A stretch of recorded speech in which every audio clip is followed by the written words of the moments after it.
Hi friends, welcome back to the జెసాయిజీ tutorials. నేను మార్నింగే చెప్పాను కదా వీడియోలో, అంటే మనకి హాలిడేస్, అదే సారీ హాలిడేస్ కాదు, మనకి హాఫ్ డేస్ కాలేజెస్ మొదలైతే అనేసి ఒక వీడియో చేశాను. ఆ వీడియో ఎండింగ్ లోనే మీకు చెప్పాను, అంటే రిజల్ట్స్ గురించి ఇష్యూ జరుగుతుంది అనేసి, రివాల్యూషన్ రిజల్ట్స్ అయితే రాకపోవడము అండ్ ఫీ డేట్ ఏదైతే ఉంటుందో అది ఎండ్ అయిపోవడము, మనకి విద్యార్థులు ఫీజు కట్టాలా వద్దా అనేది ఒక ఆందోళనలో పడిపోవడం అనేది జరుగుతుంది. సో అటువంటి ఆందోళన అప్పుడు ఖచ్చితంగా అయితే ఫీ రివాల్యూషన్ డేట్ ఏదైతే ఉంటుందో అది దానికి ముందే మనకి రివాల్యూషన్ రిజల్ట్స్ అనేవి రిలీజ్ చేస్తారనేది చెప్పాను. సో మన శ్రీకృష్ణదేవరాయ యూనివర్సిటీ నుంచి పెండింగ్ లో ఉన్నటువంటి second and fourth semester revolution results ఏవైతే ఉన్నాయో మనకి రిలీజ్ అయ్యాయి ఫ్రెండ్స్. సో మీరు ఎవరైనా చెక్ చేసుకునే వాళ్ళు ఉంటే రివాల్యూషన్ రిజల్ట్స్ కింద మీకు డిస్క్రిప్షన్ లో మీకు లింక్ ప్రొవైడ్ చేసి ఉంటాను. ఆ లింక్ మీద మీరు క్లిక్ చేయగానే మీరు ఈ యొక్క వెబ్సైట్ కి అయితే వచ్చేస్తారు. ఇక్కడ enter your hall ticket number దగ్గర మీ యొక్క హాల్ టికెట్ నెంబర్ కొట్టేసి గెట్ రిజల్ట్ మీద కొట్టేస్తే మీకు రిజల్ట్స్ అనేవి షో చేయడం అనేది జరుగుతుంది.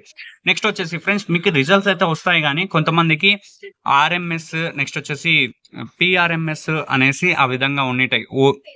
ఒరిజినల్ మార్క్స్ స్టాండర్డ్ అనేసి ఓఎంఎస్ అనేసి కూడా ఉంటుంది అనమాట. సో మనకి వాటికి తేడా తెలియదు అనమాట, ఏది వస్తే ఏది అనేసి మీకు తేడా తెలియదు.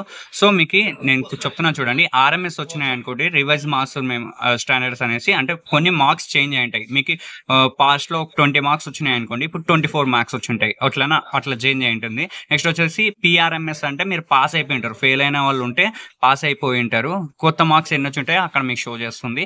నెక్స్ట్ వచ్చేసి ఓఎస్ఎం అంటే మనకి ఒరిజినల్ స్టాండ్ మార్క్స్ అనేసి వస్తుంది, అంటే మీకు పాతవి ఎన్నైతే మార్క్స్ ఉన్నాయో అన్నీ వచ్చినాయి, మీకు మార్క్స్ అయితే చేంజ్ కాలేదు అనేసి దాని మీనింగ్ అనమాట. సో ఇంకా మీకు ఏమైనా డౌట్స్ ఉంటే కింద కామెంట్ సెక్షన్ లో కామెంట్ చేయండి, నాకు వీలున్న టైంలో మీకు అయితే రిప్లై ఇస్తుంటాను. ఓకేనా, మరొక అప్డేట్ తోటి మీకు శ్రీకృష్ణదేవరాయ యూనివర్సిటీలో మీకు కన్సల్ట్ అవుతాను. Thanks for watching entire video friends, bye bye.